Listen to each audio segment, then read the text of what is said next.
after 6 months, yun, nagpilisan na. Kasi bakit po? Lumalim na yung knowledge eh. Lumalim na. Yun, sa trabaho, no time freedom. May time freedom ba tayo sa trabaho? Wala. Sa DXN, may time freedom ka. Kasi hawak mo oras mo rito eh. Hawak mo oras mo rito. Tsaka ikaw yung boss dito. Yung mga upline na nagagayad sa'yo, nagme-mentoring sa'yo, nagpa-coach sa'yo, hindi yung mga upline na nauna sa'yo, sila yung mga talagang mga naging lumikita na, so ginagayad na lang ko. So, ginagayad na lang. Time freedom, parang kami, di ba yung pamilya, kung nagdala ko sa Boracay, di ba? Yes! Ano sa, ano kami doon? 3 days. 6 na araw. 6 days. Oo, 5 araw, 4 na gabi. Yes. Di ba? Time freedom. Naganap ako ng mga bibentahan ng kape. Yan, sa trabaho, no money freedom. Kasi kung ano lang yung kung ano lang yung sweldo, yun lang yun. Naka-fix. Kahit magtrabaho ka na magtrabaho, nadagdagan mo yung oras mo, hindi ka naman pwede magtrabaho ng 24 hours, pwede ba yan? Yung 16 hours, yung 12 hours na alam, patay-patayan eh. Eh, mag-16 hours ka pa. Wala ka ng tulugan nun, di ba? Kahit nag-16 hours ka. Now, sa DXN, gives money freedom. The more na tinatrabaho mo siya, the more na natututo ka, the more na inaaral mo siya, the more na lumalaki yung income mo. Kasi sabay eh. Yung knowledge at saka income dito, halos sabayan. Natututo ka. Sa trabaho, hindi secure yung income mo eh. Kahit sabihin natin, ikaw pa yung may pinakamalaki sweldo, pag tinanggal ka ng boss mo, wala na. Click. Anytime, no? Anytime, pwede kang magtanggal. Eh, tapos, hindi ka nga natanggal. Nadilido ka naman. May income pa ba yun? Wala na. Hanggang sa DXN, secure yung income mo rito. Kung ano yung naipundar mo, kung ano yung talagang nagawa mo, yung mga benefits, yung mga income mo, talagang automatic yung transferable yun. Tuloy-tuloy yun. Kasi pagka, alam mo, pagka pumatay, grupo mo ba, patay dyan, ikaw lang yung tuloy. Yung grupo mo lang, buhay na buhay, di ba? So tuloy-tuloy ang income niya. At saka, secure na secure dito. Kasi, parang simula naman mag-DXN ako, wala pa naman akong napalitaan na hindi binigay DXN yung kita. Meron ba? Wala eh, no? Kahit nga yung mga nagsisimula eh. Di ba, ibibigay, di ba? Kahit sandaan nga, di ba, ibibigay eh. Yes. Yan. Sa trabaho, ano daw ang buhay? Stress life. Stress na sa boss, stress na kasamahan. Di ba? Kahit anong gawin mo pagpapakabuti sa trabaho, pag kinaikitan ka, yaki ka pa rin. Wala ka pa rin, di ba? Imagine, mas mataas na rango sa'yo. Ikaw, rank and file ka lang, supervisor. Naiingit pa yung supervisor sa'yo. Di ba? May ganun eh, di ba? Kaya, sa DXN na daw. Stress free tayo rito. Bakit natin yan? Sabi nga, pag na-stress ka, o di, gumala ka. Di ba? Okay, sumakay ka, mag-relax ka. Pwede naman magpahinga eh. Pag napagod, pwede magpahinga, pero hindi dito. Kasi magkaiba yun. Yung pagod, pag ipinahinga mo, marirelax ka. Pag huminto ka, mai-stress ka. Yan yung magkaiba yun, ha? Sabi nga, pwede pag napagod, nahirapan, pwedeng magpahinga. Pero, hindi pwedeng huminto. Ayan. Tapos, sabi nga, make your, sabi nga, dito sa trabaho, sino pinayaman natin? Si boss. Habang umakataw ka, si boss lang talaga. Kasi si boss, unlimited ang income ni boss. Kaya ikaw, fix. Kung magkano lang yung sweldo mo, yun lang yun. Eh si boss, nung unang makataw mga empleyado, lumalaki kita niya, di ba? Now, kaya nga si boss kayo, pag may target, papatawin yung mga tauhan niya. Kasi bakit? Kasi mag-Europe sila ng pamilya nila. Di ba? Ganyan eh, di ba? Now, sa DXN, ano daw? Makes you rich. Ikaw ang paghayamanin dito. Sabi ko nga sa inyo ginagawa natin si DXN hindi para sa mga upline natin.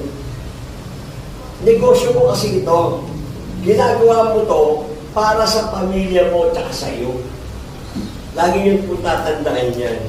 Huwag nyo titignan kung sino yung nagkikredit. Ang pinaka-importante, mas una kayo nagkikredit sa trabaho nyo. Di ba? Kasi si upline, bahagi na lang yan. Kasi kung wala rin naman si upline, wala ka rin naman sa DXN, di ba? Papasalamat nga tayo, may mga taong nag-invite sa atin dito, di ba? Di ba paano kung sila na tayo invite? Hindi natin alam ito. Sila lang ang yumaman, tayo hindi, di ba? Wala na tayong chance. Pasalamat tayo doon. Kaya huwag natin tingnan yung mga, yung nag-credit mo ng upline, kasi magiging upline ka din. Kasi pag sinabi mong si upline lang kumigay natin, paano sinabi mong hindi ka magiging upline? Tama ba? Ganun talaga, nasa networking business tayo, di ba? Sa networking business talagang ganun. Commission yan commission basis yan Base sa rebates, commission basis. sa trabaho, yun, walang legacy. Ano yung sabihin legacy? Kahit sabihin mo manager ka ng bangko o manager ka ng isang kumpanya, pag nag-retire ka, may legacy. Wala, hindi naman pwedeng ipalit mo anak mo bilang manager. Di ba? Pwede mo sabihin sa anak mo, sa boss mo, boss, pwede mo ipalit yung anak ko. Kahit rank and file lang, basta yung sweldo, pareho. May ganun ba? Wala di ba? Sa samantala sa DXN, growing legacy for kids. The more na hinahataw ninyo ang DXN, the more na nakukuha niyo yung mga incentive, the more na nakukuha ninyo yung income ninyo, pag ipinamana mo, yun din ang mamanahin nila. Ang maganda ba, pag tinuloy-tuloy nila ang trabaho, mas lalaki pa. Diba? Mas lalaki pa. Sa trabaho, income for one country. Tama ba? Tama? Ikaw ba? Pag sa Pilipinas ka lang nagtatrabaho, Pilipinas ka lang. Andiyan ka lang So, peso pa. Di ba? Andiyan ka lang nagtatrabaho. Unlike sa DXN, income from multiple countries. Multiple countries. Di mo assuming na lang natin, ikaw to, nag-DXN ka, sabihin natin, nag-join ka sa one package. Di ba? Sa isang package, kahit yung 5 product na lang, o saan man, basta nag-join ka. So, automatic, may code number ka, di ba? Okay. Ano kung biglang meron kang Hong Kong? Ano kung meron kang Malaysia? Ano kung meron kang Singapore? Meron kang Taiwan? Meron kang Thailand?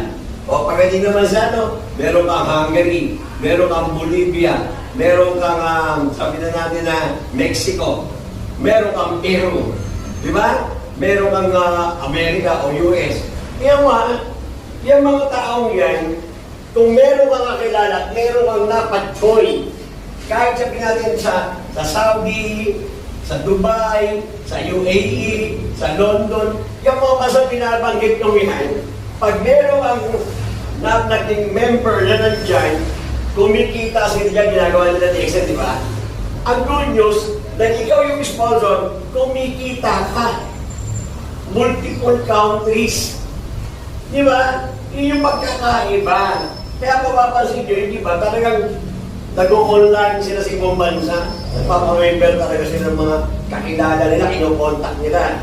Through video call, through Zoom. Ano lahat ng marami na communication na pwede mong kontakin di ba? Pwede mong kontakin yung mga kakilala mo, mag-anak mo especially sa sa Middle East, napakarami natin. Meron tayong Egypt, meron tayong Kuwait, meron tayong Dubai, may Abu Dhabi, may Saudi Arabia. Diyan, naghanap may India. Di ba? May Pakistan, may Nepal. Yan ang mga lugar na yan, na mga lugar na yan, na mararaming tao, meron tayong DXN dyan, na anytime, pag may kakilala ka, mag-anak ka, anytime pwede mong kontakin, tapos papuntahin mo dun sa branch doon, pwede siya mag-join doon by through video call. O sige, pag nandiyan ka na, video ko lang sa biro, video ko lang sa iyo. Paano yun, di ba meron naman tayong internet, unlimited internet, yung combo. Yes. O di ba, pwede mag-video call. O dito na ako. O di kita mo yun, naroon natin siya sa Dubai. Nasa center siya ng Dubai. O ganito kayo mo, kuha ka ng form dyan. Hello, bye. O, ito yung yung director. Hello, bye, sir. O, alam niya may sponsor. Alam niya ikaw yung sponsor, kaya walang kukuha sa'yo. Nagigets niyo? Yun yung magandahan. Tapos, pag napamember, di ba, napamember na natin sa ibang bansa, ang gawin nyo, i-set up lang natin sila ng Zoom. Ganun ang labanan ngayon. Di ba? Anong oras kayo available dyan? Kaso normally, umaga, hapon sila, di ba? Hapon sila pwede, sa atin, ano yun? Alas 12 na ng ating gabi, una na madaling araw. O tsagain natin yun para sa kanila. Isusum natin sila, isa-seminar natin sila, i-meeting natin sila, para natututo sila ron, tumalaki sila ron, di ba? Kasi alam nyo, sa ibang bansa kasi, pwede ka umatid ng seminar pero walang pakialaman dun. Hindi ka sa Pilipinas. Pagpunta ka ng service center, may leader, tutulungan ka. Doon sa kanila, walang ganun. Bahala ka sa buhay mo. Pwede ka umatid ng seminar, after mo umatid, bahala ka sa buhay mo. Very independent sa ibang bansa. Hindi ka tulad dito sa Pilipinas na talaga umaka-assist. Kaya sabi ko, masanay na kayo sa pagiging independent. Kasi hindi natin mapiplis yung ibang leader na i-assist kayo. Hindi natin mapiplis yung mga ibang service center director na mapiplis kayo.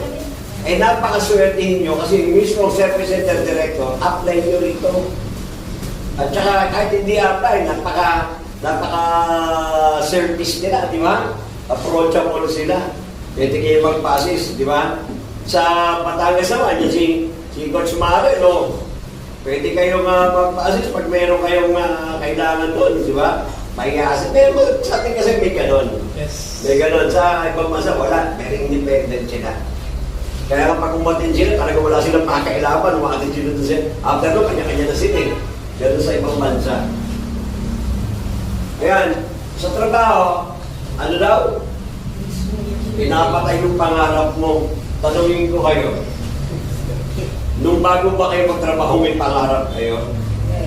Eh, nung makapagtrabaho kayo, kumusta ng pangarap niyo? Patay na. Hindi pangarap. Hindi na pangarap. Patay na. Kasi, umaasa na lang kayo sa pangarap ng anak. Tama? Anak na nangangarap. Magulang hindi na. Kasi wala na eh. Nakalimutan na. Tama? Normally, ganun talaga nangyayari. So, dapat hindi na mamatay ang pangarap natin, especially, alam mo mo, DXN. Eh, sa DXN, bubuhayin niya ang pangarap mo.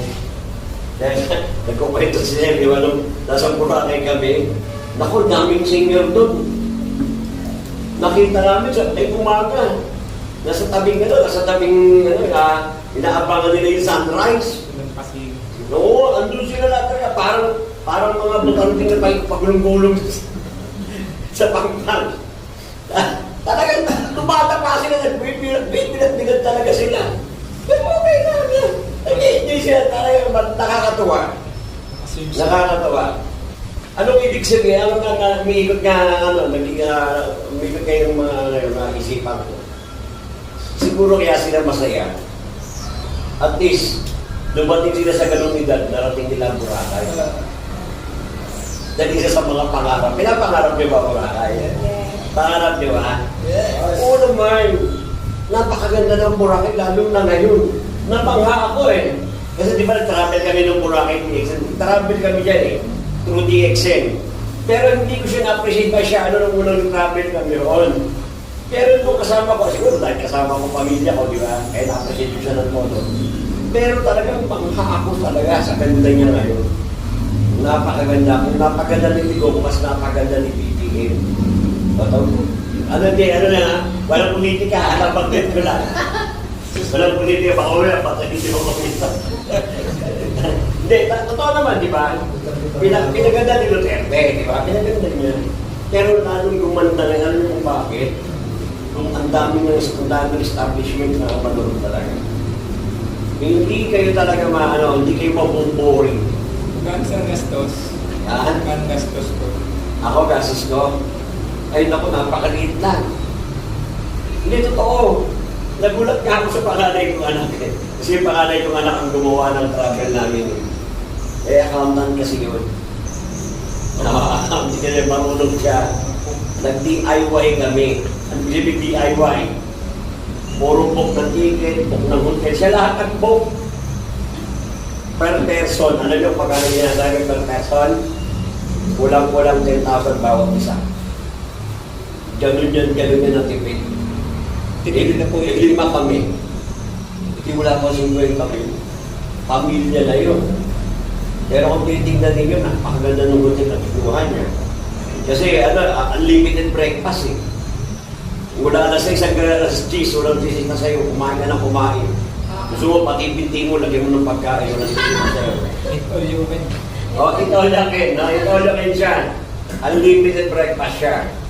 Tapos nagkaroon kami yung island tour hopping. Sa island tour hopping kasi, yung pinaka-last touchdown isla, 8 all kayo din dun. O kasama sa tour yun. Di ba? Tapos yun, talaga na may enjoy mo talaga sa gusto. So sabi ko, matipid na yun. Yung 9,000 per head. Sige, subukan mo mag-travel yun eh. Hindi ka gawa sa pinakamababa yan, 15 sa isang tao. Pero siya nakatipid talaga siya. Oo, nagawa niya ng paraan. Pero mo naman, pagka mga accountant, di ba? Alam mo, marunong tumiskarte sa numero yan eh. So yun yung ko, sabi ko inalam ko na lahat. Kasi di ba, meron tayong Boracay sa amin, di ba? Dito sa gusto sumama. Sino alam niyo na kung magkano? Alam niyo kung magkano, di ba? Nasa inyo na yun. Pag-anohan niyo na, pag-ipon-ipunan niya yung usapan natin. Di ba? Kung hindi nyo mang ginagawa yung spirulina, at least nakapag-save na kayo. Di ba, ang binanggit ko lang naman sa inyo is yan lang. Pag once na naipon natin yung bawat isa, automatic qualified ka. Wala ka lang gagawin. Pagpitpit ka na lang ng maleta mo. Pagdating mo ron, wala ka nang gagawin. Wala kang gagastusin. Mali pa lang kung mga personal na personal na bibilihin mo, kakainin mo, mga ganun, di ba? Kasi pagka nandun ka kasi, mahingay ka man kumain ng kung ano eh. Mga personal na pagkain eh, di ba? Doon mo lang nakikita yung mga personal na pagkain. Alam mo naman, pag nasa gilid ka ng Boracay, tapos nakahalo mango ka, lalakad kang gano'n sa beach nung nakahalo mango ka. Pag Instagram, pag-picture ko, yung iba, ito, natatawagan sa mga anak, umaawa eh. May dalaga kasi yung damit at ang costume. Magkagala sila sa gano'n, ito susot nilang damit. Nagkailan happy kami, isusot nilang damit. Sabi ko, meron pala kayong mga ganyan. Ako wala, kung ano lumaisot ko, okay na yun. Masa panligo, di ba? Masa panligo, okay na ako nun eh, okay na. Tapos mag-island hopping ngayon. Nagpapakain kayo ng isda sa Crocodile Island.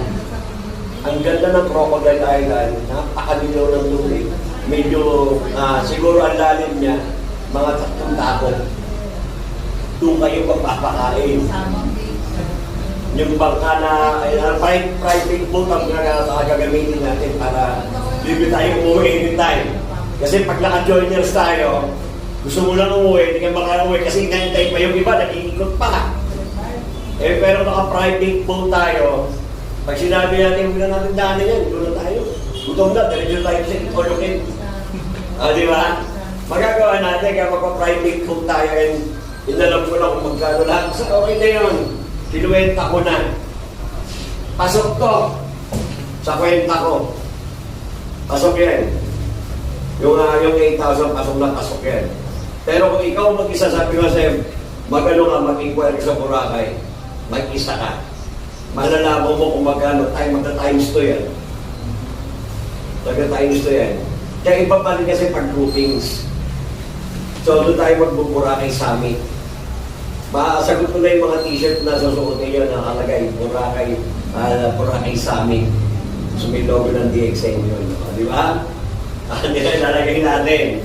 So, yun. Ako na bahala na mag-provide ng mga t-shirt nyo. So, ano ko na yun, ha? Bilang sabi ka, kausapin ko si yung mga upline ninyo, mga pagkakausapin ko yan. Yung mga upline. Kasi napakasarap. Once in a lifetime, totoo yan. Once in a lifetime. Yung bang inilagay ko na sa program yan, kaya may meeting tayo sana, di ba, sa 25. So, ilalagay natin yan na every year may Boracay Summit tayo. Gagawin natin bahagi ng lifestyle natin yan. Para naiyahanda natin yung sarili natin sa pag-turnover sa mga, di ba? Ganun eh. Ay, yung mga grupo nyo, makarating din, di ba? Ang sarap hanggang sa totally lahat tayo makarating ang pati grupo nyo. Ha?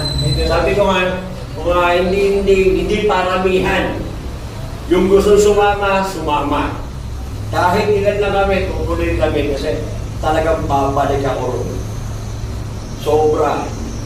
Sobrang nakakahumaling ako sa Boracay. Usapan nga namin, parang ayaw pa namin umuwi, kailangan umuwi. Kailangan maghanap buhay. Diba? Pero sabi ko nga, babalikan mo talaga pag narating mo siya ngayon. Napakaganda niya. Lalo na pag nag-island kayo, mas maano kayo sa mga island niya. Yan. Sa trabaho, active income. Pag wala ng trabaho, wala ng income. Di ba? Unlike sa DXN, residual passive income. Residual passive income. Tuloy-tuloy. Non-stop. Salin. After sa'yo, salin sa anak mo. After sa anak mo, salin sa anak niya. Walang katapusan. Kasi, ito lang naman eh. Sabi paano pag wala? Posible. Tanungin ko kayo. Ang tao ba titigil maligo? O may sabon ng DXN? Titigil mag-toothbrush? O may toothpaste? May toothbrush, di ba? Ang tao ba titigil magkape? Pag may nagkakape, may naliligo, may nagtutoothbrush, automatic may DXN. Yan lang naman si DXN eh. Di ba? Yan lang. Kaya malabo. Okay? Ito na. Ayun. So, para makita din nila, ang networking area versus PLDT, Republic Act 1794, Article 53. Yan, no? Ng revised penal code. No? Ang networking, yung company uses MLM structure. Pag sinabi ng MLM structure, marami. Di ba? Ganun, di ba? Hindi yung dalawa lang. Hindi ka naman, ha? So, ang multi-level talaga marami. Pero, whereby the profit, saan tao na nagkagani ang profit? Receipt member comes from sale ng products. Pag ang isang multi-level marketing na sinasabi, investment, money, walang produkto, kumikita by investment, so, sorry. Hindi legit. Marami yan, lumalaganap yan. Kahit sa Facebook, lumalaganap yan. Money investment, di ba? And then at the end, nag-shutdown na yung nila system. Di ba? Yan. Then, eto na, yan, no? Ito yung pyramid. Company, ginagamit din nila yung actually, ang pyramid din kasi ginagamit din nila yung structure ng MLM. Dinadaya tayo, kaya sabi ko nga sa inyo, huwag kayo magagalit sa mga taong sinasabi, scam yan. Hindi nila naiintindihan. Kasi meron talaga mga taong ginagamit yung mga mandaraya, mandarambong, manloloko. Ginagamit din kasi nila yung structure ng MLM eh. Kaya hindi natin masisisi yung mga taong walang alam na sinasabi, scam yan. Ipaniwalag lang natin sa kanila. Nasabihin natin, ang scam ito, Profit received by members come saan? Largely from? Ayun. Pag nag-register, may kita agad. Hindi pa gumagamit. Hindi pa bumibili. Nag-register pa lang daw, may kita na. Nag-invest ng 5,000, nag-invest ng 10,000, nag-invest ng 20,000. Tapos yung 20,000 mo kikita sa loob na ganito. Eh di siyempre, papakita mo, kumita, dagdagan mo pa. Nagdagdag ka, mas malaki daw ang investment, mas malaki ang kikitain. Kaya pwede mo, dagdagan mo ng 30, di 50 na. Eh di papakitaan ka, papatikimin ka. O pwede ka mag-withdraw, papawithdrawin ka ng 10,000. O 50,000 ko, kung may 10,000, daling pera. Sasabihin, maganda, dagdagan mo para mas malaki. Eh nagkano, ginawa mo 100,000. Ayun na, pagtingin mo, shutdown na, asa na. O, wala na, ganun sila. Binigyan 10,000, tinag-reset ka 100,000. Ganun sila eh. Madali silang mag-base at